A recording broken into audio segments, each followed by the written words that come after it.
Hi అండి అందరికీ. ఈరోజు పూజ చేసుకున్న, పూజ అయిపోయింది.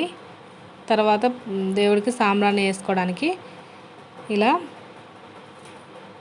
బొగ్గులు ఉంటాయి కదా ఇంట్లో, బొగ్గులను పొయ్యి మీద సిమ్లో పెట్టుకొని ఇలా వెయిట్ చేసుకోవాలి. వేసుకొని నిప్పులైన తర్వాత సాంబ్రాణి వేసుకోవాలి. ఇప్పుడు మన ఇంట్లో బొగ్గులు లేవు అనుకుంటే మనం ఇంట్లో కొబ్బరికాయ ఎప్పుడు కొడుతూ ఉంటాం కదా, కొబ్బరి ముక్కలు తీసుకొని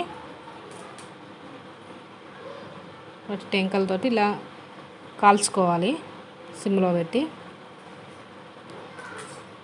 ఇప్పుడు ఇదంతా అంటుకుంటుంది. అంటుకున్నప్పుడు స్టవ్ ఆఫ్ చేసి పక్కన పెట్టుకోవాలి. ఇలా పక్కన పెట్టుకొని నిప్పులైన తర్వాత మనం సాంబ్రాణి వేసుకోవాలి.